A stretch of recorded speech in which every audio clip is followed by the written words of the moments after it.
반갑습니다. 소개받은 경기도 교육연구원의 이근영입니다. 다시 인사드릴게요.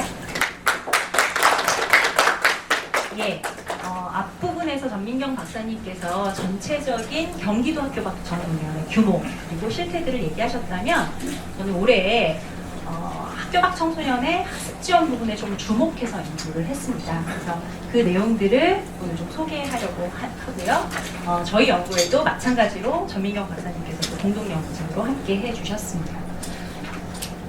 이런 순서대로 내용들을 진행을 하려고 하고요. 저의 그 내용은 자료집에는 PPT로 실지는 않았는데 사실 PPT 내용과 자료집 내용이 동일합니다. 그래서 PPT의 우측 상단에 제가 어느 부분을 이야기하는지 자료집의 쪽수도 표시를 해놨으니까 참고하시면 될 것 같습니다. 먼저 좀 생각해 볼 게 있습니다. 우리 사회의 좀 지배적인 청소년상은 어떤 모습일까? 전상진 교수님께서 이렇게 좀 정리를 하셨어요. 교육 대상으로서의 청소년, 그리고 위험 집단으로서의 청소년. 이러한 인식은 그냥 또 자동적으로 교육 대상은 학교 안, 위험 집단은 학교 밖. 굉장히 오랫동안 이런 통념에 우리가 좀 사로잡혀 있었습니다. 그런데 정말 그런가? 지금도 그런가? 다시 좀 들여다볼 때입니다. 이미 학교 안과 밖이 경계가 많이 모호해지고 있습니다. 학교 안과 밖을 넘나드는 청소년들이 많아지고 있고요. 또 주목해야 될 것은 학교 밖이라고 해서 다 똑같은 청소년들이냐? 그렇지 않다는 것입니다. 이 자리에 계신 분들이 더 많이 아실 거예요. 사회경제적 지위도 매우 다양하고요. 그리고 정작 학교를 그만둘 이유도 굉장히 다양합니다. 그러다 보니 학교 밖에서의 경험도 굉장히 다양합니다. 지원의 필요성이나 이런 부분도 다양할 수밖에 없지요. 근데 동일한 건 그렇게 다양한 각자의 삶의 현장에서 어떤 식으로든 문제를 해결하고 살아가고자 분투하고 있습니다. 실천하고 있습니다. 이러한 인식이 우리가 학교 밖 청소년에 대해서 가져야 하는 기본적인 인식이죠. 그런 이해를 바탕으로 생각을 한다면 우리는 학교 밖 청소년들이 그들도 행복한 교육의 기회를 가져야 한다는 것에 동의할 수밖에 없습니다. 그리고 앞서서 전민경 박사님께서 2015년, 2018년 그 학교 밖 청소년 실태조사 결과 얘기하셨는데요. 욕구조사를 보면 두 개년도 3년 차이는 나는데도 여전히 학업 지원 관련된 보시는 것처럼 검정고시 준비 지원이 항상 1순위 욕구로 나오고요.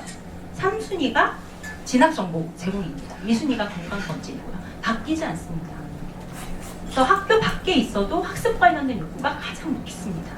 이런 부분들이 학교 청소년들에게 우리가 학습 지원에 주목해야 할 이유라고 볼 수 있겠습니다. 그런 문제의식을 바탕으로 저희는 이 세 가지 목적을 달성하고자 연구를 수행을 했고요.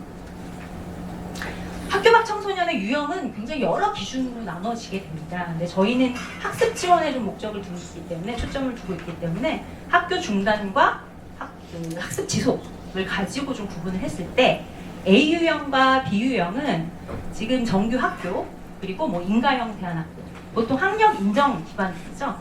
그곳에서 학교를 다니고 있지만 학습 중단, 학교 중단의 잠재성은 늘 가지고 있는 그런 유형입니다.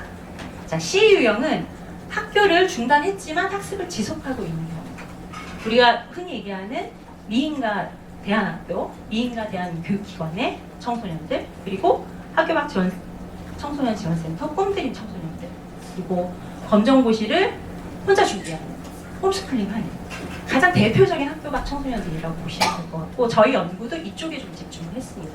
D 유형은 학교를 그만두고 사실 학습도 지금 지속하지 못하는 투병 중에 있거나 그리고 또 우리가 아직 이슈화되진 않았지만 은둔형 청소년들도 꽤 많이 있습니다. 네, 여기서 조금 살펴볼 것은 학교 밖 청소년의 학습 지원을 이야기하려면 그들의 학습권을 다시 한번 들여다봐야 합니다. 학습권은 누구에게나 열려있는 학습 기회이긴 한데 학교 밖 청소년의 학습권을 얘기할 때 꼭 기억해야 될 것은 여기 보시는 것처럼 학습자가 주도적으로 학습할 수 있는 권리, 또 교육 기회에 참여할 수 있는 권리, 이건 바꿔 말하면 제도적인 교육 기회로부터 배제되지 않을 권리입니다. 이 두 가지 내용을 같이 생각해서 학교 밖 청소년의 학습권을 이야기해야 되고요. 좀 낯선 용어이실 텐데 학교 밖 청소년의 학습성에 대한 부분도 우리가 좀 살펴볼 필요가 있습니다. 스스로 배움을 추구하고 지향하는 기질. 우리 학교 밖 청소년들한테도 있거든요. 그런 학습성이 존재하는데 이 부분은 환경에 따라서 매우 달라질 수 있다는 게 속성입니다. 결국 뭘까요? 학교 밖 청소년들의 학습성을 회복할 수 있는 조건을 만들어줄 게 중요하다. 이 부분들입니다. 전제는 존중과 배려이고요. 그리고 주체적으로 활동할 수 있는 그런 공간을 열어주는 것들이 되게 중요한 부분입니다. 그래서 저희 연구에서는 학교 밖 청소년의 학습 지원 말은 많이 하는데 개념적으로 정의된 게 없었어요. 한번 정의를 해봤습니다. 밑에 있는 학교 밖 청소년들이 학교 밖에서도 학업을 지속하고 학력을 인정받으며 우리나라 교육과정이 추구하는 인간상 구현을 위해 필요한 핵심 역량을 갖출 수 있도록 지원하는 제반 정책 및 기반 조성 활동. 빨간색은 빨간색인 이유가 있습니다. 정책에만 초점을 두는, 예를 들어 학력 인정, 그리고 대학 진학, 거기에만 초점을 두는 게 아니라 학습을 할 수 있는, 학습성을 회복할 수 있는 기반을 조성하는 것까지도 학습 지원의 영역과 범위에 들어가야 한다라는 부분을 좀 강조하고 싶습니다. 그런 의미로 학교 밖 청소년의 학습 지원의 영역을 굉장히 세부적으로 나눴습니다. 여기에는 당연히 학력 인정과 학력 취득과 인정 들어가고요. 자격증 취득도 들어갑니다. 왜냐하면 우리 교육과정에서도 직업교육 관련된 교육과정이 있거든요. 그리고 교과 영역, 비교과 영역, 범교과 영역에 걸쳐 있는 학습 프로그램 개발이나 제공 파트가 들어갑니다. 보통 여기서 끝나는데 그렇지 않고 학습 동기를 부여하거나 학습 정보를 제공하는 것, 그리고 앞서 강조드린 학습 환경, 기반을 조성하는 것, 학습 공간을 제공하고 또 비용을 제공하는 물적 기반, 학습 멘토나 강사를 제공하는 또 인적 기반, 네트워크까지 이게 좀 폭넓게 생각하는 것들이 필요하다. 이런 기준을 가지고 저희가 지금 우리 중앙부처에서 진행하고 있는 학습지원 정책, 또 경기도청과 경기도 교육청의 학습지원 정책을 좀 분석을 해봤습니다. 자세한 내용은 그 자료집을 참고하시면 될 텐데요. 사실 경기도청이나 경기도 교육청은 각각 여성가족부와 또 교육부에서 진행하는 학교 밖 청소년 사업들을 진행합니다. 거기에 또 경기도에 독자적으로 수행하는 사업들이 있습니다. 종합을 해보면 꿈드림에서는 학교 밖 청소년의 학습 지원 관련된 모든 영역에 프로그램과 서비스가 지원되고 있습니다. 그리고 자격증이나 취업 관련해서는 고용노동부의 일부 프로그램들, 또 진학정보나 학습 정보 부분은 교육청의 또 일부 프로그램들이 지원되고 있습니다. 그런데 여기서 우리가 주목할 것은, 그렇다면 꿈드림을 이용하지 않는 학교 밖 청소년들의 학습 지원은 어떻게 보장할 것인가? 또 하나, 학습 지원과 관련된 교육 전문 인력의 참여 수준은 또 어떻게 현실화하고 높일 것인가? 이런 부분들은 여전히 숙제로 남아있다라고 말씀드릴 수 있습니다. 앞서서 전민경 박사님께서 우리 1000명의 경기도 학교 밖 청소년들 설문조사하신 내용 말씀하셨을 텐데요. 저희가 학습 지원 파트는 또 함께 조사하면서 저는 여기서 학습 지원 부분만 일부 내용들을 소개를 하려고 합니다. 근데 제가 설문조사 결과와 또 면담조사 결과를 좀 결부시켜서 텍스트에는 배치를 해놨거든요. 나중에 좀 참고하셔서 보시면 좋을 것 같고요. 학교를 그만둘 당시 학습 경험이 좀 궁금했습니다. 네, 여러분들도 궁금하실 텐데요. 이게 이제 왜 그만두느냐와 직결이 되죠. 근데 보시면 수업 내용이나 성적 스트레스 없지 않지만 그것보다도 수업 환경, 그러니까 학습 환경, 수업 일정이나 수업 방식이 나랑 맞지 않았다에 대한 응답이 가장 높습니다. 근데 면담조사 결과를 보면 성적에 대한 스트레스, 학업 스트레스 다 나오고요. 결론적으로는 학업과 관계가 둘 다 안 될 때 결국 학교를 그만둡니다. 그리고 수업 방식이 맞지 않을 땐 대안학교 찾아서 가기도 합니다. 그 모든 게 다 나타나 있습니다. 지금 학교 밖 청소년들의 현상, 현실에서는 그 모든 게 다 존재합니다. 그러면 학교를 그만둘 때 학습 관련된 정보를 얼마나 제공받았는가? 앞선 결과랑 동일합니다. 검정고시 관련된 정보 제공이 가장 높습니다. 면담조사 결과를 보니까 학교 밖 청소년들마다 경험 차이가 너무 큽니다. 교사, 가족, 전문가의 도움, 학업 중단 숙려제의 도움까지 정말 풀로 받고 잘 준비해서 나온 친구들이 있는가 하면 아무 도움도 받지 못했다고 얘기하는 친구들도 그 스펙트럼이 굉장히 넓습니다. 꿈드림 인지도가 가장 높아요. 네. 명실공히 학교 밖 청소년의 대표 전달 체계입니다.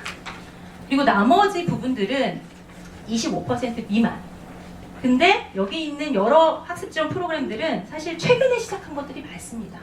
이 얘기는 그래도 이제 시작했다라는 부분들, 지원들이 점점 많아지고 있다. 그리고 이후 고무적인 건 모르는 비율은 많지만 이용한 청소년들에 있어서는 도움이 됐다는 그 정도는 굉장히 높습니다. 그런 부분은 고무적이라고 보고요. 이게 그 부분들이죠. 꿈드림뿐만 아니라 모든 항목에서 그 도움이 됐다, 그리고 매우 도움이 됐다라고 얘기하는 청소년들이 68%입니다. 이상입니다. 그리고 꿈드림은 93%가 멈춰. 그만큼 그 학습 지원 관련된 정보가 제공되면 이용했던 친구들에게 있어서는 굉장히 도움이 많이 됐다라는 부분들이고요. 학습 지원 관련된 여러 그 지원의 내용들, 항목들이 있습니다. 앞서서는 시설과 프로그램이었고요. 그런 걸 봤을 때 역시나 제일 많이 경험해 본 것도 검정고시입니다. 우리 학교 밖 청소년들에게 검정고시가 갖는 의미 다시 한번 또 생각을 해봐야 될 것 같은데요. 그리고는 학습 멘토에 대한 부분들이 경험을 제일 많이 했고요. 그럼 어떤 욕구를 갖고 있느냐? 학습 지원 관련해서 학교 밖 청소년들이 가장 필요로 하는 건 무엇인가를 봤을 때 여기에서 복학, 학교로 다시 돌아가는 거죠. 그거를 빼고는 모든 항목에 있어서 이것도 64% 이상이 필요하다, 그리고 매우 필요하다 이렇게 이야기를 했습니다. 여전히 가장 높은 요구는 검정고시 관련된 요구이긴 했습니다. 그만큼 학력 인정에 대한 욕구가 굉장히 높다라는 것 우리가 다시 생각해 볼 수 있는 부분이겠죠. 자, 이제 결론 파트입니다. 그러면 학교 밖 청소년들의 이런 여러 가지 양상들을 볼 때, 학습 지원에 주목해서 볼 때 우리는 학교 밖 청소년의 학습 지원의 방향을 어떻게 세워야 할 것인가? 5가지로 제안했는데 이 5가지의 전제는 뭐냐면 학교 밖 청소년의 학습 지원의 목적, 방향에 있어서 학력 인정, 그리고 학교 복귀, 대학 진학을 궁극적인 목적으로 생각하면 안 된다는 것입니다. 학습의 의미를 생각할 때. 그래서 첫 번째는 권리로서의 학습권 보장을 위한 비차별적 접근. 뭐와 차별하지 않는다는 이야기일까요? 사실상 우리나라 청소년들의 그 정책 지원은 대부분 학교 학생 중심의 지원입니다. 그래서 학교 밖에 있더라도 공교육에서 받을 수 있는 교육기회에서 같은 수준으로 받을 수 있도록 하는 대전제가 되어야 될 것 같고요. 두 번째는 아까도 말씀드렸지만 학교 밖 청소년이 다 같은 학교 밖 청소년이 아니다.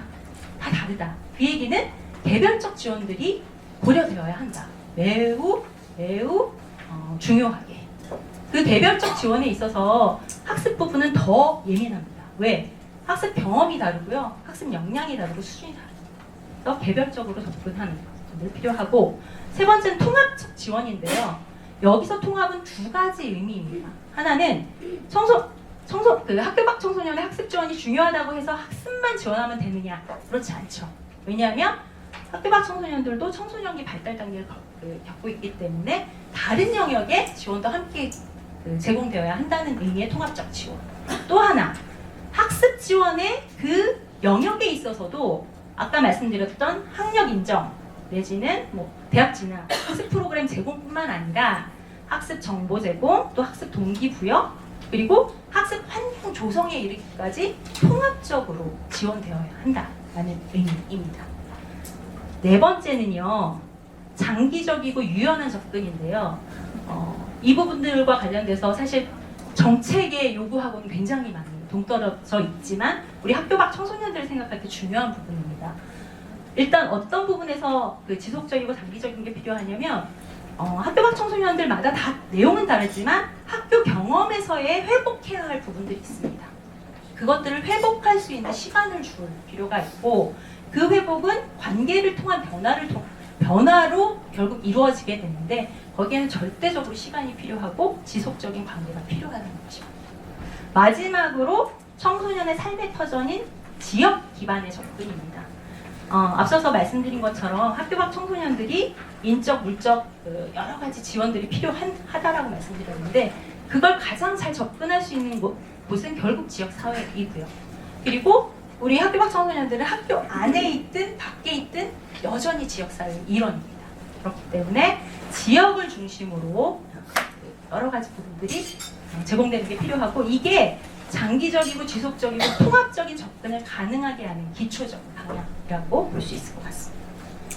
자, 이제 마지막 정책 과제입니다. 겹치는 부분들이 많아요.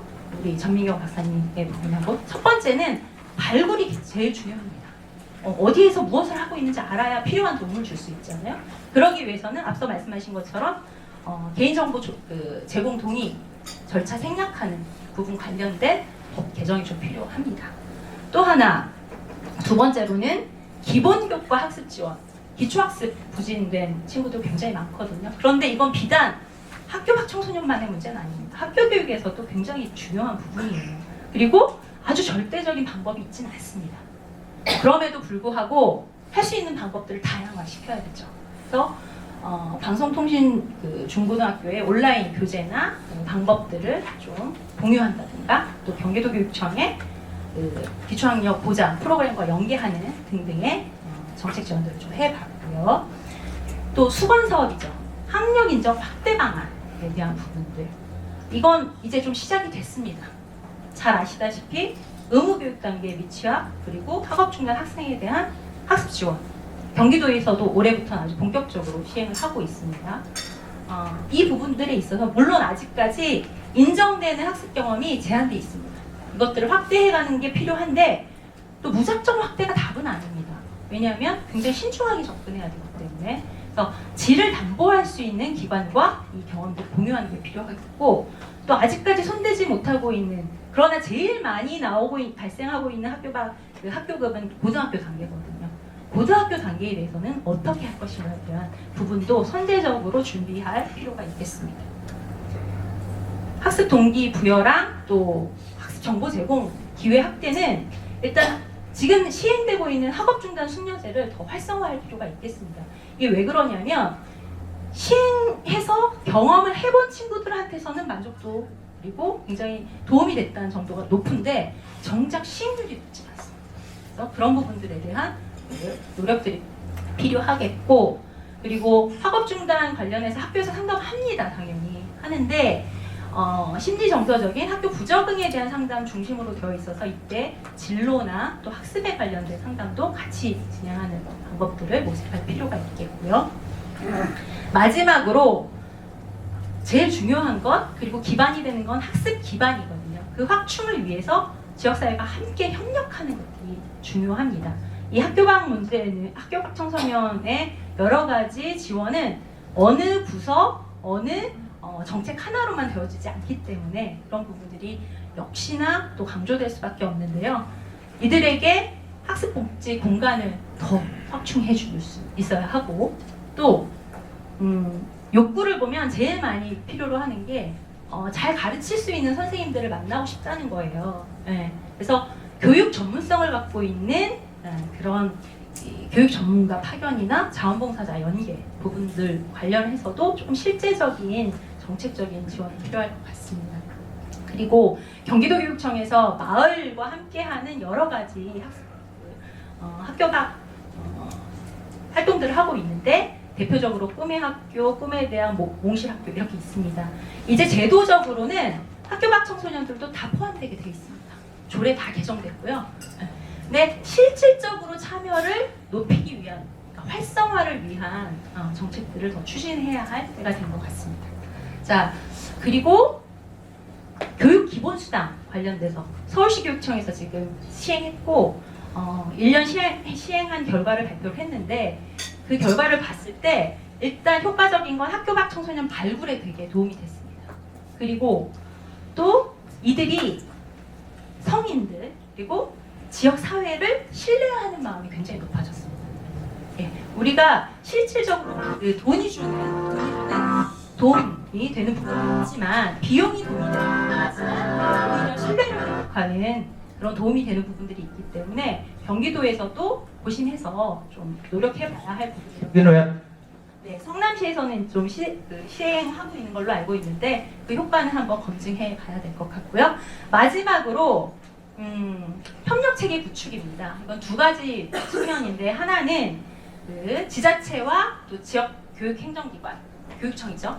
그 협력 체계 예전보다 정말 많이 좋아졌습니다. 아마 경기도청과 경기도교육청에서 의지를 갖고 하시는 부분들이 많아졌어요. 그걸 조금 더 공식화하고 정례화하는 부분들, 예, 그 부분들이 더 발전되어야 할 것이고요. 또 하나는 우리 그 지역 교육 행정기관, 교육청 단위, 교육계 내에서도 사실 학교 밖 청소년 관련된 관심사가 예전보다 많이 늘어났습니다.